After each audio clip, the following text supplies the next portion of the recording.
The reports in Chattanooga are that the rape crisis at Ooltewah High School is reducing confidence in the school system. The headline on TV3 has a great verb. It's dwindles after Ooltewah rape. Now, is that dwindling a mere temporary phenomenon with the underlying confidence intact, or is this dwindling something of a longer term? Well, I'd say both. In one sense, there is a decline in confidence in government services. Public school in Tennessee is the largest, most expensive business enterprise that the state has ventured into. And as the digital economy expands and people are starting to understand what it means and how it works, their allegiance, their favor of, their willingness to support the public system is in decline. It's hard to measure that. There are not polls made really on that question. But there is, we want to say, a long-term, certainly the long-term prospect of dwindling confidence, at which time, at a certain point, there's a certain level of defection. There will be an identity crisis and then a funding crisis, as the system is unable to withstand the loss of students and maintain its union agreements to keep all those people on the padded payroll. But on the other hand, this crisis in confidence is temporary, and the word dwindle shouldn't be understood to go too far. After all, people maintain their students in the state's charge, and the confidence decline is not in the system per se, but in the people who are the face of the crisis, the face of the stolid bureaucracy that didn't respond quickly enough to the rape news, who didn't stop the games and open an inquiry and so on quickly enough. That is the grievance against Superintendent Rick Smith, and those are the charges against 3 of his underlings in the sports department at that school. The loss of confidence really is in them, and somehow the unresponsiveness of bureaucracy, the inability of the bureaucracy to deal personally and humanly with the situation, but rather administratively with its constant hedging and its constant what is the rule? What do we have to do? What are we required to do? Mentality. That, of course, is the bureaucratic mentality, which has been described by Ludwig von Mises in his great little 1940s volume, Bureaucracy, as always looking in the back. Bureaucracy always looks behind itself, and then it's constantly kind of hedging, looking immediately to the left and to the right. Can we get away with this? And can we do it within the rules?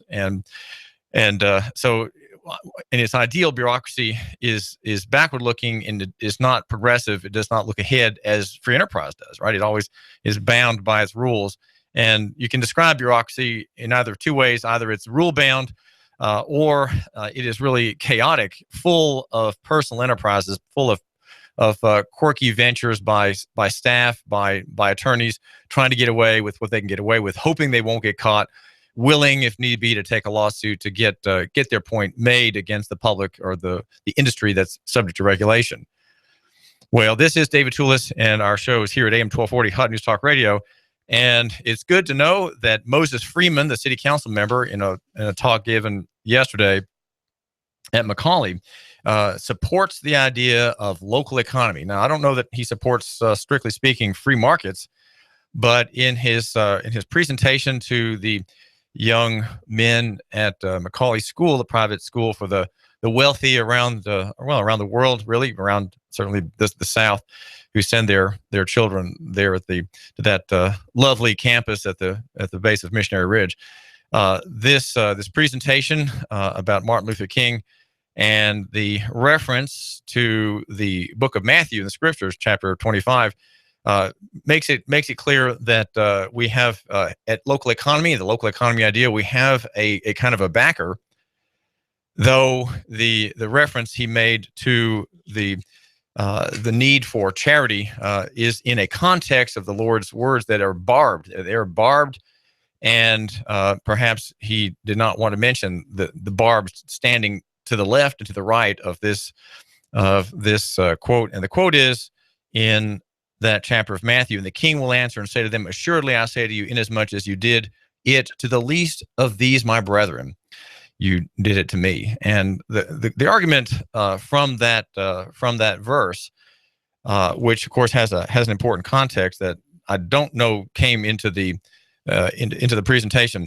The argument is that the McCallie crowd, and in fact the readers of the story, written by Matt Pulford at Nooga.com, and those who heard about the presentation or those who maybe have watched part of it on YouTube, are there to care for their neighbor, and that is local economy.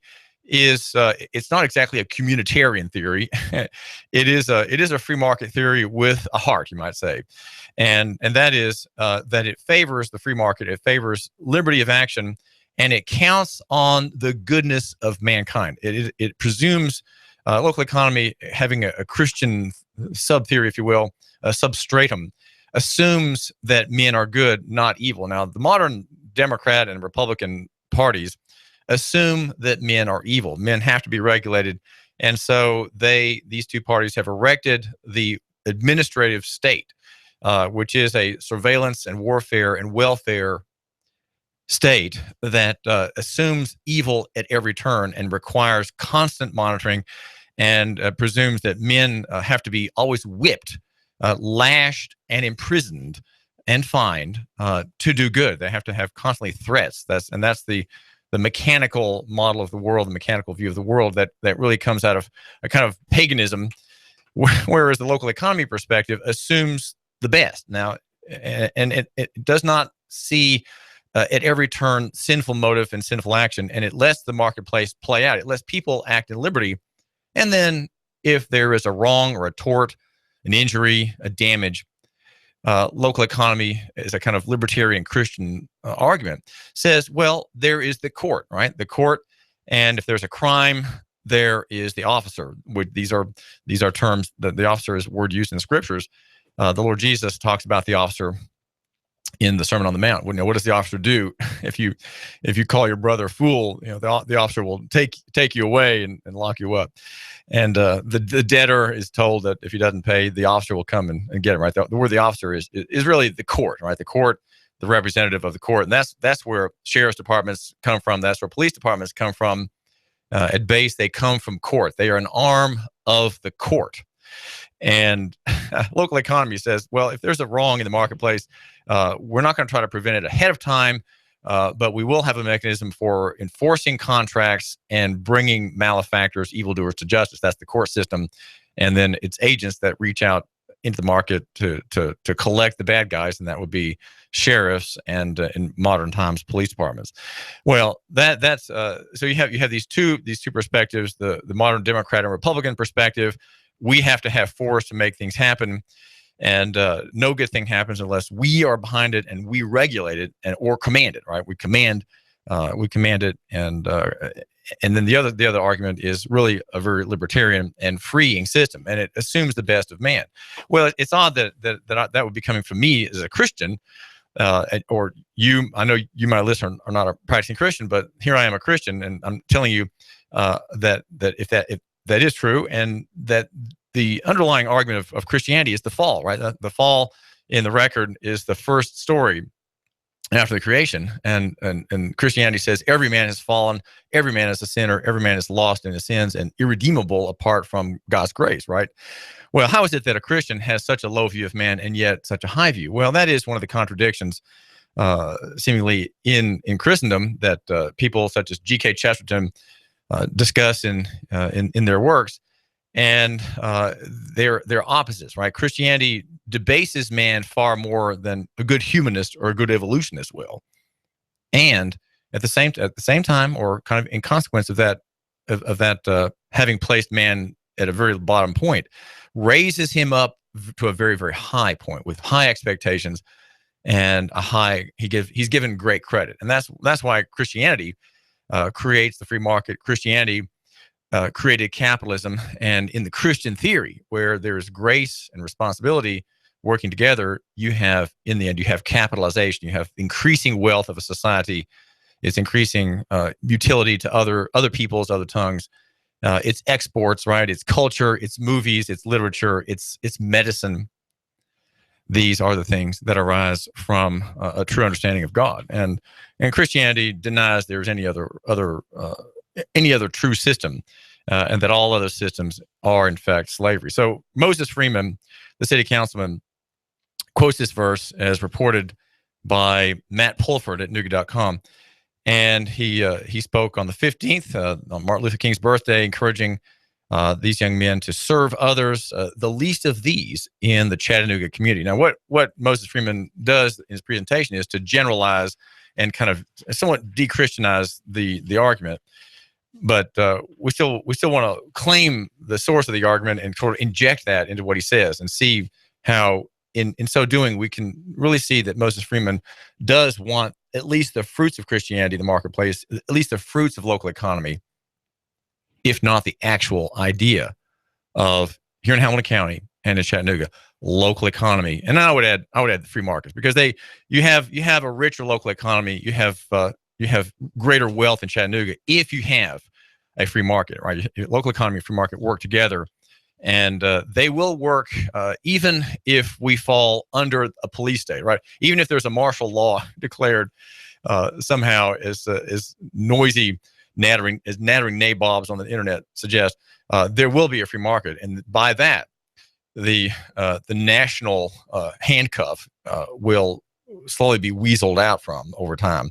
Though there will be tremendous losses in all markets, in all sectors, if that happens. I don't think that the right-wing patriots and the people who like Ammon Buddy, I don't think that their fear will be realized because the controllers, the people in the deep state, and the people in government realize that would hurt them too, and so they want to maintain their profitable stance in their control of the national economy.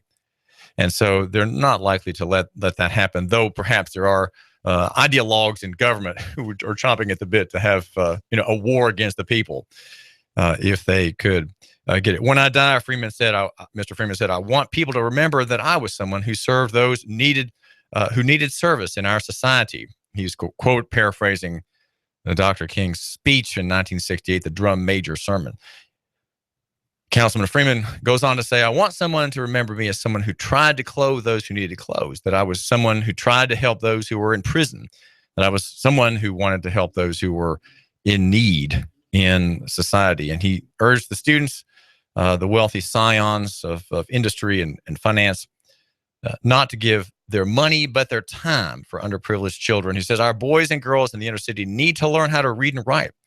That's how you learn to broaden your horizon. And you can do that to little or no cost, but time. With caring, you can do it at a time in their life while they're in elementary school, where you can influence them when they're impressionable. They would love to have you as a friend. They would love to know you. They would love to have a connection with a school like McCallie. And he goes on to blame an unjust system for the poverty of many of these children's families in the rundown parts of Chattanooga. Well, the context of this passage is one that I want to point out, if it wasn't pointed out by Mr. Freeman in his actual presentation, and that is that the Lord's requirements in this discussion is about the gathering of the people to God. And he says, when the Son of Man comes in his glory and all the holy angels with him, then he will sit on the throne of his glory. And all the nations will be gathered before him, and he will separate them one from another, as a shepherd divides the sheep and the goats. Now, here then is the offense of the gospel, right? Points like this are why people often reject the gospel, because God makes a distinction between his people, the sheep, and then those who are not his people, the goats. And he will set the sheep on his right hand and the goats on the left. And then the king will say to those on his right hand, come, ye blessed of my Father, inherit the kingdom prepared for you from the foundation of the world. And here then is this passage about how that Christian man, that saved soul, did his good works. Well, when I was hungry, you gave me food, and when I was thirsty, you gave me to drink. I was a stranger, and you took me in. I was naked, and you clothed me. Here, local economy here. I was sick, and you visited me. I was in prison, and you came to me.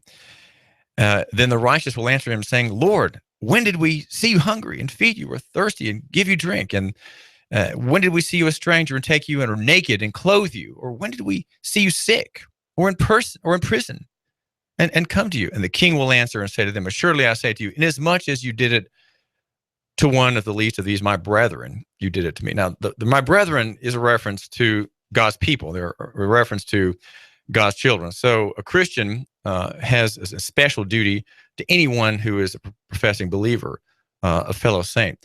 But secondarily, he has a duty to others who are unknown, right? Whose state of soul, whose future is unknown to him. And that's why Christianity is generally charitable, right? It's generally charitable, though there is a special charity required of God's people. So God's people have a special protection by God as opposed to those who are not God's people, right? The goats. So you, my listener, you know sheep and you know goats.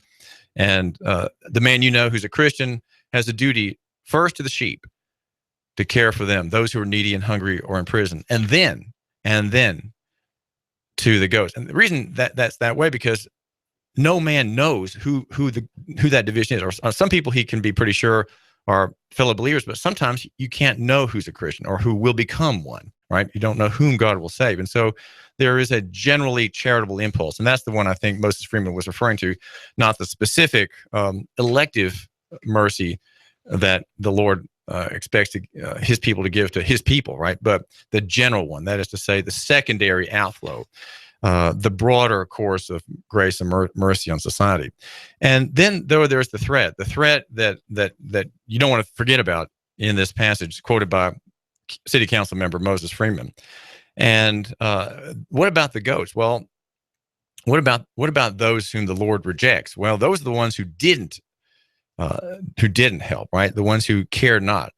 Those are the ones on the left hand, right? The goats. Depart from me, you cursed, into the everlasting fire, prepared for the devil and his angels. For I was hungry, and you gave me no food. I was thirsty, and you gave me no drink, the Lord says. I was a stranger, and you did not take me in, naked, and you did not clothe me, sick in prison, and you did not visit me. Then they will answer him, saying, Lord, when did we see you hungry or thirsty or a stranger or naked or sick or in prison and did not minister to you? And he will answer, assuredly, I say to you, inasmuch as you did not do it to the least of one of these, you did not do it to me.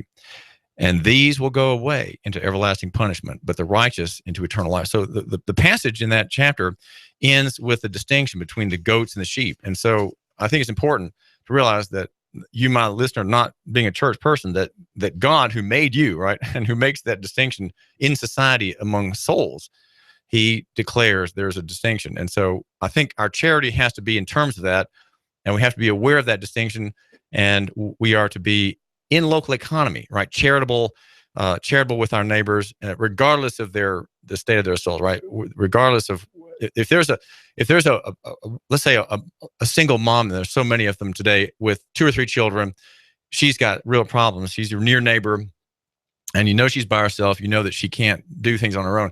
Then it's your job, my listener, whether you're a Christian or not, right, to extend social capital. The social capital goes to her. So you check on her car, you get her car maintained, you do what you can. If she needs repairs done, you and your son go into her house, and with the caution that Joseph had, right, going into Potiphar's house, right?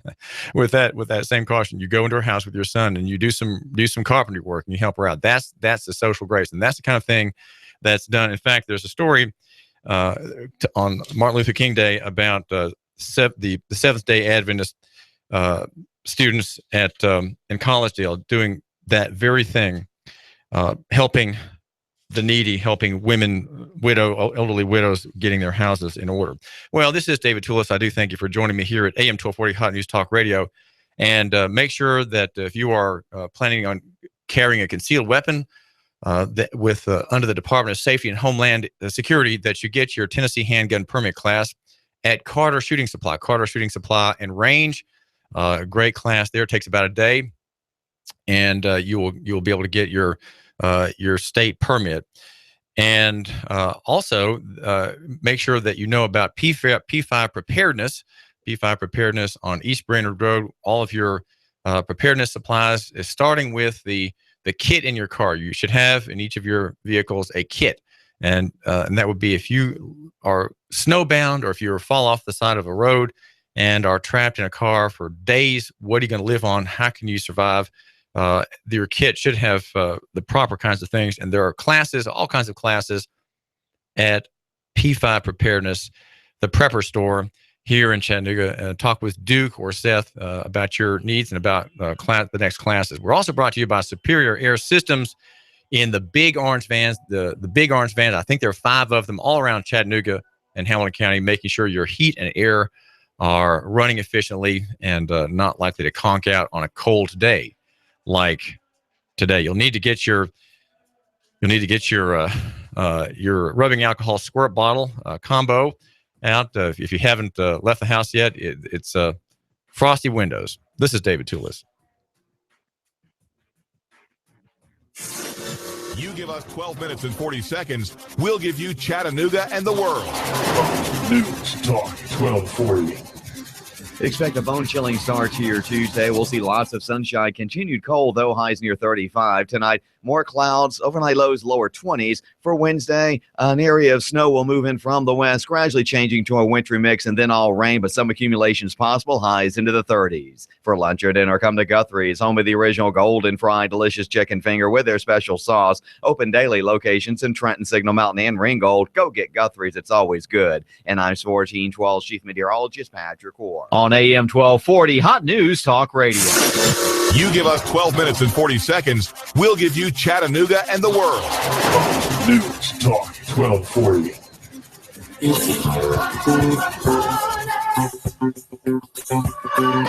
On your signature, you can get $150,000. Can you believe that? $150,000 on your signature. Hi, I'm Bruce Krebs with the Entrepreneur Source. There's a program right now that you can get $150,000 on your signature with no pledge of collateral or personal guarantee. Call me at 423-875-5621 to learn more. 423-875-5621. You've been thinking about starting a business and becoming self-sufficient. Don't do it on your own. I have a proven track record for the last 13 years, a 96% success rate. I can guide you into a franchise where you will pay yourself through the startup phase with very low or little risk. Call me now. I'm Bruce Krebs at 423-875-5621. 875-5621. And make sure to listen to the Entrepreneur Hour every other Wednesday from 11 to 12 o'clock here at AM 1240 Hot News Talk Radio. Call me now, 875-5621.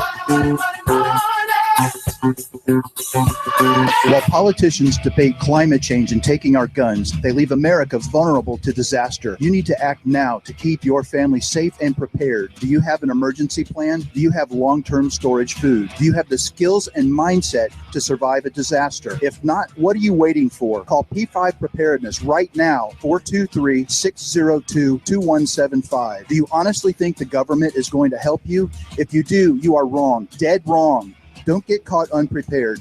Let the experts at P5 Preparedness get you ready for any emergency or disaster situation. Today, we offer a wide range of classes for the beginner on how to prepare, as well as the expert prepper. We stock a wide range of supplies, including long-term storage food, water filtration, outdoor gear, tactical gear, and plate carriers. P5 Preparedness, East Brainerd Road between I-75 and Gun Barrel Road. You will see the Army Deuce and a Half truck, 423-602-2175, 1309 Panorama Drive, Chattanooga, P5Preparedness.com.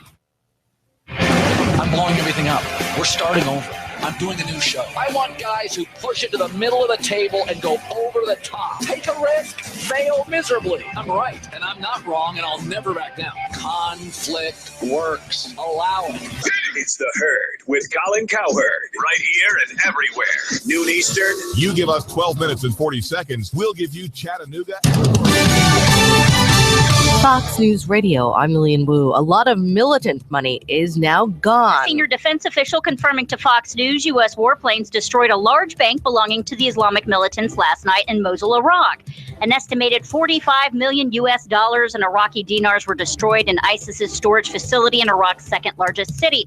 A strike last week hit another Mosul facility. It's reportedly forced ISIS to significantly cut pay to fighters and civil servants. Fox Radio's Jessica Gallagher. More issues with some of the hottest gadgets around. Some 300 counterfeit hoverboards seized in Miami. Meanwhile, leading hoverboard maker Swagway under fire for allegedly selling products with counterfeit Underwriters Laboratories safety marks. That sticker signifies normally the product's been evaluated for safety, but Underwriters Laboratory says it has not certified any of Swagway's boards. Jolene Kent with the Fox News Network. Fox News. You give us 12 minutes and 40 seconds, we'll give you Chattanooga and the world. Fox News Talk 1240. AM 1240 Hot News Talk Radio with your Hot News Now update. The Hamilton County School Board will be meeting today at 5:30 in a closed-door session. District Attorney Neil Pinkston will be speaking about the Ottawa High School rape investigations, as well as his findings regarding the status of bullying and hazing in county schools. School Board member Dr. Greg Martin said, "I think the community has made it pretty clear that they've lost confidence in the system, and I think there needs to be a change." A brother and sister have been arrested on robbery charges after the robbery of a one-stop mini-mart on South Lee Highway in Cleveland. Security cameras purportedly show one person demanding money with a handgun. Sheriff Eric Watson credited the arrest to information his office received from the public. And TDOT is holding a sign contest to see who can come up with the best safety message for the dynamic message displays on interstates. TDOT's goal with those messages is to raise awareness of highway safety. Last year's winning entry was "Texting and driving, oh, sell no." If it's going on in the Tennessee Valley, it's going on Hot News Talk Radio. You give us 12 minutes and 40 seconds, we'll give you Chattanooga and the world. Fox News Talk 1240. Expect a bone-chilling start to your Tuesday. We'll see lots of sunshine. Continued cold, though, highs near 35. Tonight, more clouds, overnight lows lower 20s. For Wednesday, an area of snow will move in from the west, gradually changing to a wintry mix and then all rain, but some accumulations possible, highs into the 30s. For lunch or dinner, come to Guthrie's, home of the original golden fried delicious chicken finger with their special sauce. Open daily locations in Trenton, Signal Mountain, and Ringgold. Go get Guthrie's. It's always good. And I'm 1412 Chief Meteorologist Patrick Ward. On AM 1240, Hot News Talk Radio. When the weather turns bad, turn to AM 1240 Hot News Talk Radio. On the net, hotnewstalkradio.com. Follow us on Twitter, YouTube, and Facebook. From the Hot News Talk Radio Weather Center. Chattanooga, we've got you covered. When the weather turns bad, the Tennessee Valley turns to Hot News Talk Radio. Go, go, go, go, go, go. You give us 12 minutes and 40 seconds, we'll give you Chattanooga and the world. Fox News Talk 1240. Live from Chattanooga, Tennessee, it's Nooganomics with David Tulis.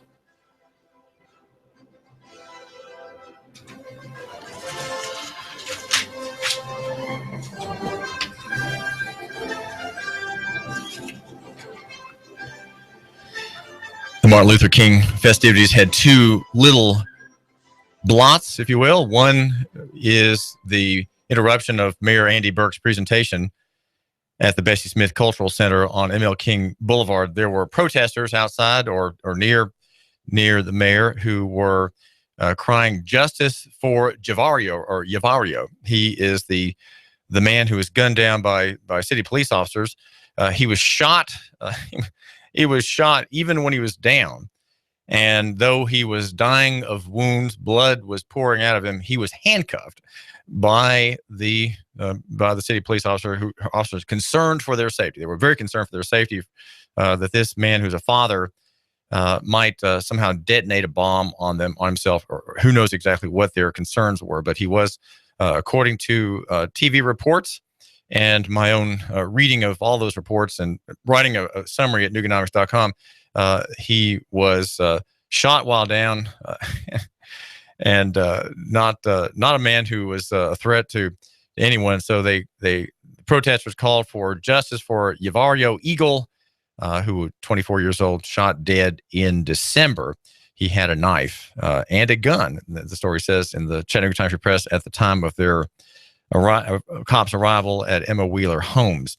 Now, the other blot or blight, which may arise from some kind of incompetence, is the cancellation of the Unity Group's parade for Martin Luther King, and an alternative event that I'm not sure exactly what the event down Brainerd Road that ended at Brainerd High School, if that was city sponsored or if that somehow was an alternative. But the city took over the event from the Unity Group, and the complaint by Sherman Matthews of this either group or organization, which has been running the parade since 1970, is that we were given hurdles that we could not cross in the time that we had, and so the company that was has been in the past given charge of blocking streets with barriers, was not able to act promptly enough to perform that service.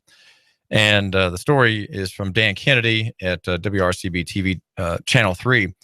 And Matthews had a press release, and he said, our deliberations and discussions with City of Chattanooga personnel throughout the year-long planning process for this year's Memorial March gave no clue of any loose ends until 48 hours before the event date.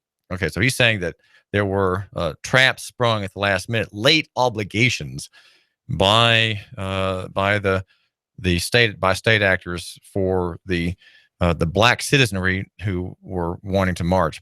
Matthew said the city required insurance and also that it be paid for police presence. The city said it had notified the group of the change in November. Matthew said he got the insurance certificate last week and that a permit had been issued Thursday.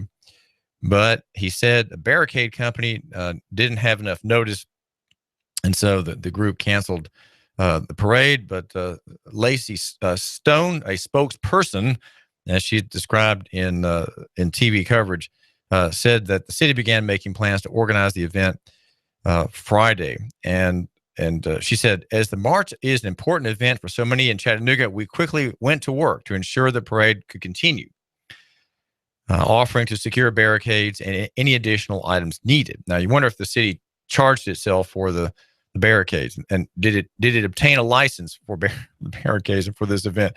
We reassured the Unity Group that the march could go on as they planned, and we asked them to host it. Unfortunately, the Unity Group declined.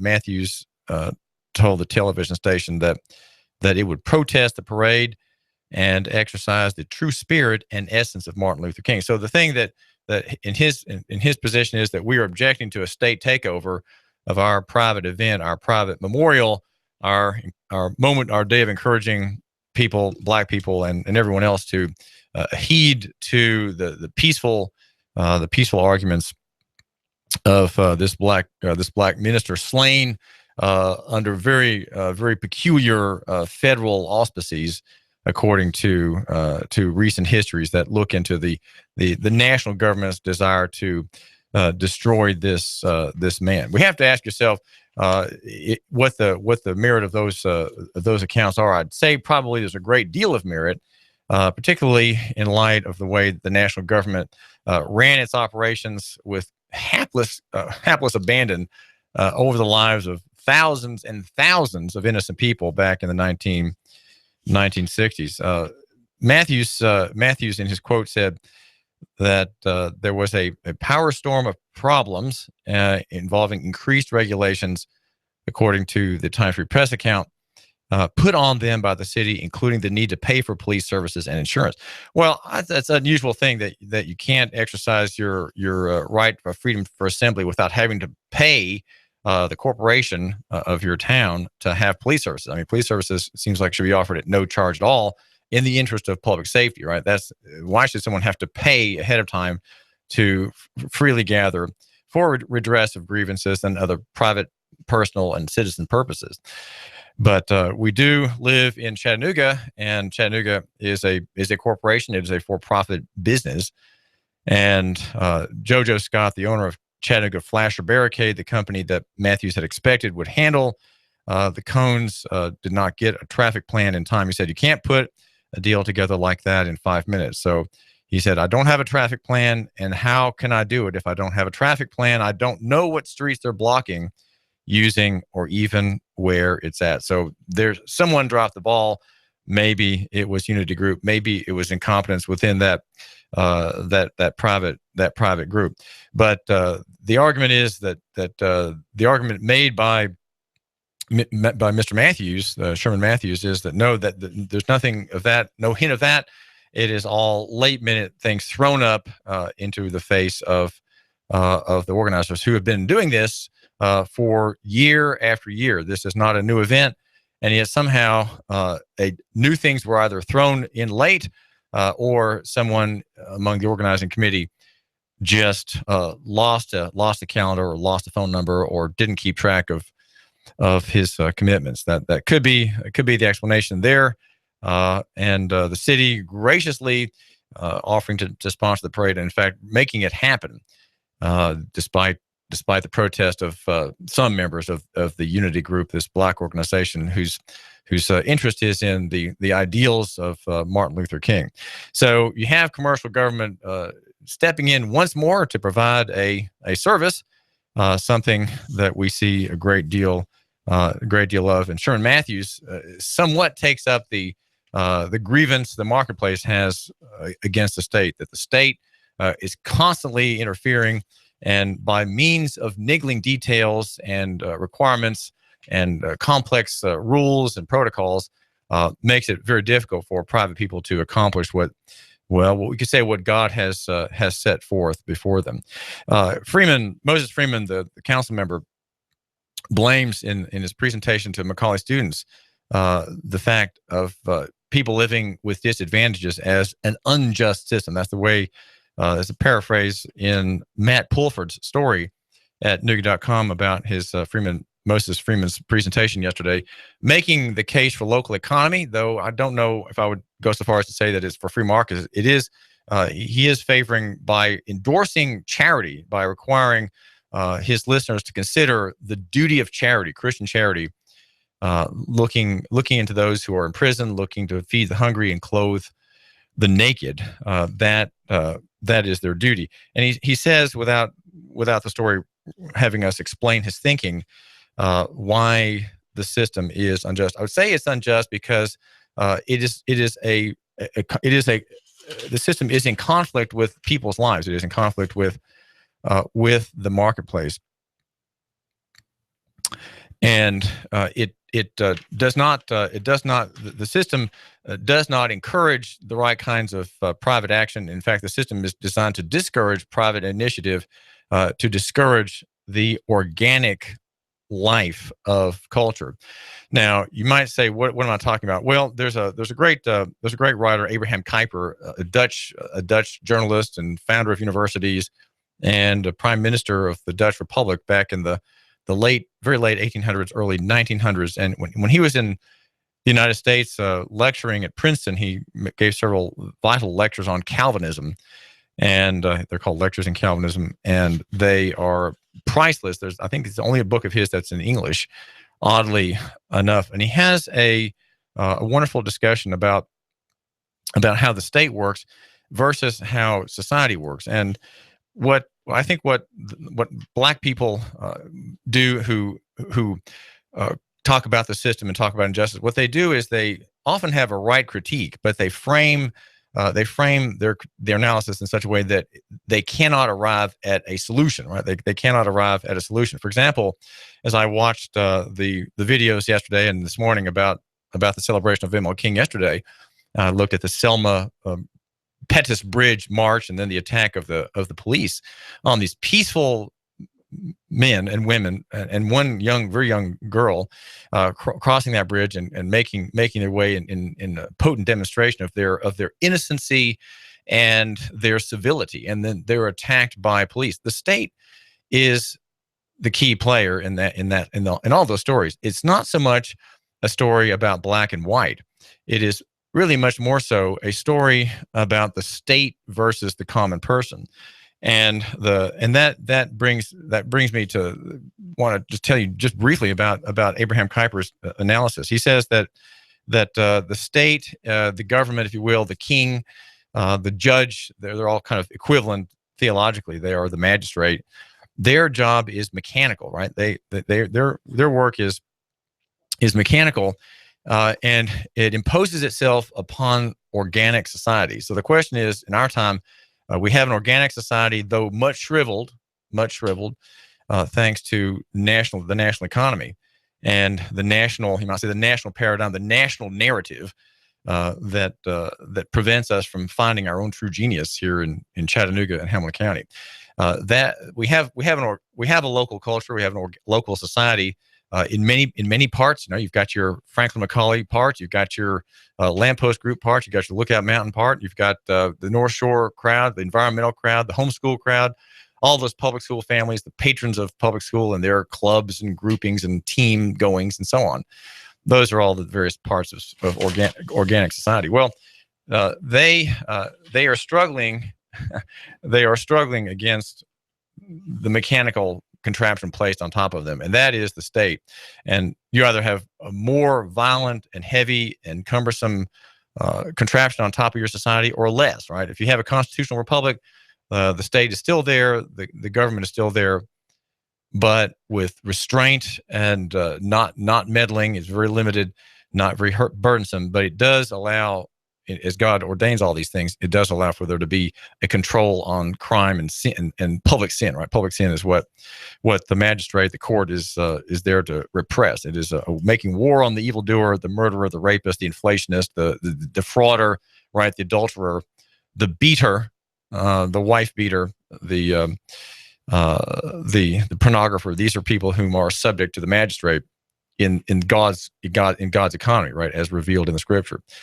And it does have a duty, it does have a place, but how far beyond its bounds should it go? Well, it shouldn't go beyond its bounds at all, but because of the fall, which the magistrate accounts for, it's hard to regulate what he does. And we live in a time when his excesses are seemingly at a breaking point, and it's a breaking point long in the making, and it's been studied for decades.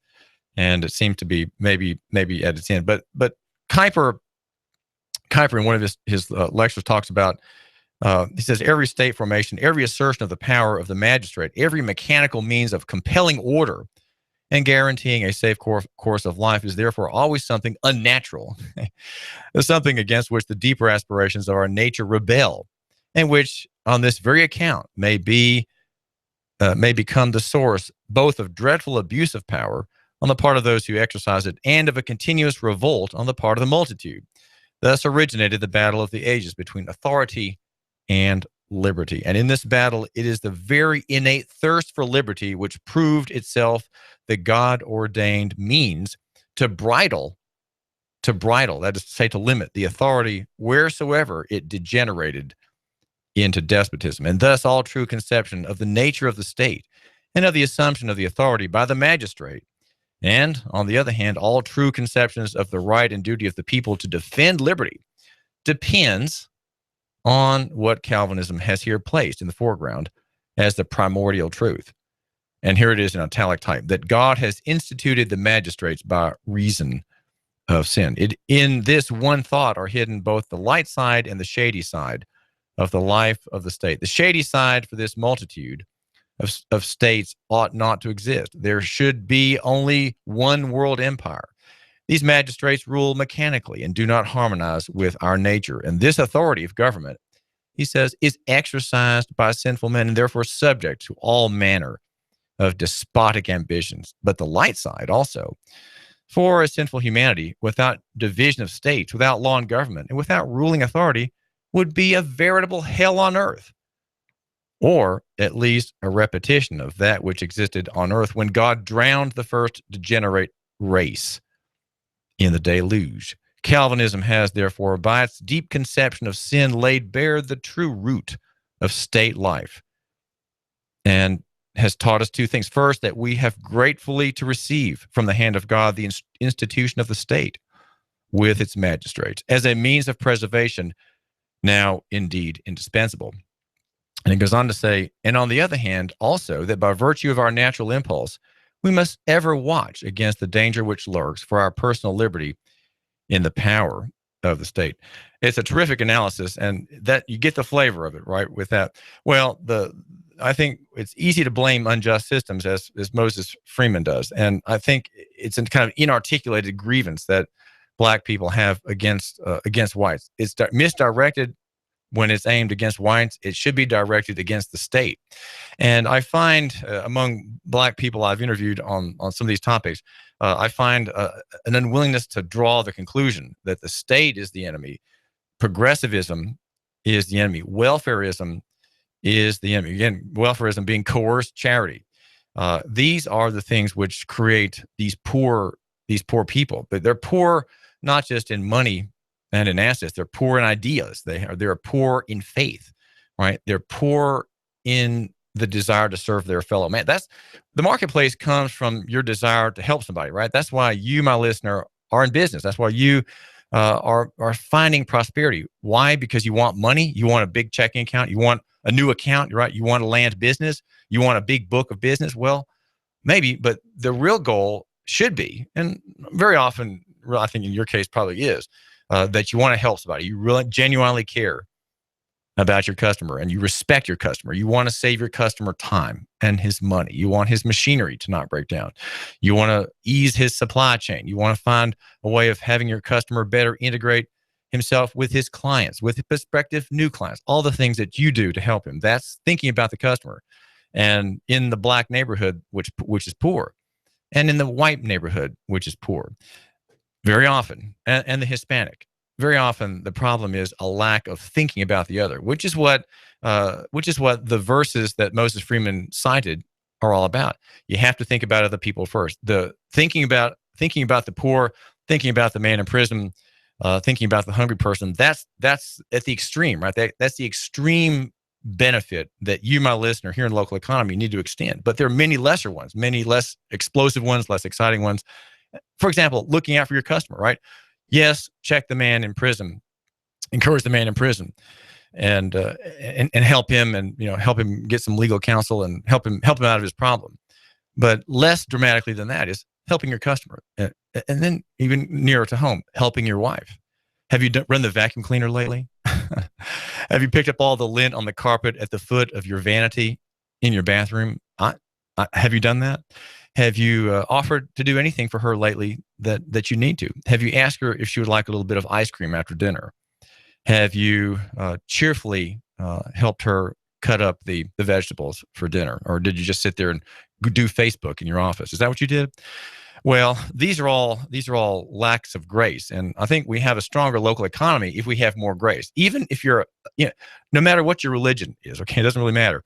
If you have this grace principle, which has its deepest root in the gospel, you can borrow from the gospel and not necessarily believe it right now. Okay, you can do that. It's okay. You can do that. But if you borrow from the gospel truth, whatever your religious presupposition, even if you're an atheist, right, go ahead and borrow. It's okay. You'll find that you're richer, people you deal with are richer, and we have a richer and better local economy. Now, making you rich in delight is Wimpy's Restaurant. Wimpy's Restaurant is a great place to eat in Soddy Daisy, and you owe it to yourself. You owe it to your sweetheart to dine where the common man dines in Soddy Daisy. Great food, basic meat and three menu. And out in the back, near a shack where the waitresses chat and smoke during their breaks. Right next to that little shack, there's a broiler cooking the best barbecue. David and his dad are hovering over that thing all the time. That's Wimpy's. Wimpy's, worth the ride to Soddy Daisy. This is David Tulis on AM 1240 Hot News Talk Radio. Hot News Talk Radio. From all of us here at Hot News Talk Radio, thank you for patronizing our sponsors. It's important that you support people that support and advertise with Hot News Talk Radio, so we can continue to deliver the outstanding programs that you deserve.